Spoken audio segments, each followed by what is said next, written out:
বঙ্গোপসাগরের বাংলাদেশ জলসীমায় অবৈধ অনুপ্রবেশ ও মাছ শিকারের দায়ে দুটি ফিশিং ট্রলার সহ ৩৪ ভারতীয় জেলেকে আটক করেছে নৌবাহিনী। সোমবার ১৪ জুলাই রাতে মোংলা বন্দরের অদূরে ফেয়ারওয়ে বয়া থেকে এই ট্রলার দুটি আটক করে নৌবাহিনী। পরে আটক ওই ট্রলার দুটি মোংলার দিগরাজের নৌঘাঁটিতে আনা হয়। একাধিক গোয়েন্দা সংস্থা এই তথ্য নিশ্চিত করেছে। মোংলা উপজেলার সিনিয়র মৎস্য কর্মকর্তা মোহাম্মদ জাহিদুল ইসলাম বলেন, ট্রলার দুটি ও জেলেদের মোংলা থানায় হস্তান্তর করে নৌবাহিনী। ভারতীয় ট্রলার দুটিতে থাকা বিপুল পরিমাণ মাছ নিলামে বিক্রি করা হবে।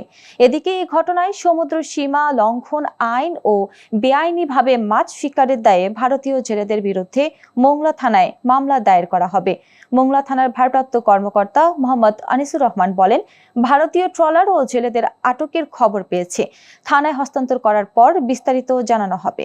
আপনারা জানেন, বাংলাদেশের সামুদ্রিক জলসীমায় ভারত থেকে অবৈধভাবে আমাদের দেশে অনুপ্রবেশ করছে এবং দুইটা যে সামুদ্রিক ট্রলার, এটা আমাদের সামুদ্রিক মৎস্য আইন অনুযায়ী আমাদের দেশে প্রবেশ করলে সেটা আইনত দণ্ডনীয় অপরাধ। সেই হিসাবে বাংলাদেশ নৌবাহিনী তারা আমাদের সামুদ্রিক জলসীমায় প্রবেশ করলে তাদেরকে আটক করে।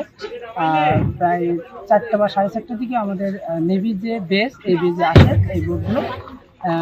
প্রাথমিকভাবে আমরা মাছের যে বিষয়, আমরা যে আনুমানিক যে পরিমাণ বলতে বিভিন্ন প্রজাতির সামুদ্রিক মাছ আছে, 200-র অধিক ক্যারেট হবে। আমরা এখন কার্যক্রম আপনারা দেখতেছেন না, নামানোর প্রক্রিয়া চলতেছে। আর এই দুইটা ট্রলারে প্রায় 34 জন ভারতীয় নাগরিক ছিল, তাদেরকে থানায় সোপর্দ করা হয়েছে এবং অন্যান্য কার্যক্রম চালু রয়েছে। আমরা মাছগুলো নামানোর পরেই আমাদের অকশনের যে কার্যক্রম সেটা বিধি মোতাবেক শুরু করবো ইনশাল্লাহ, আপনাদের সহযোগিতা।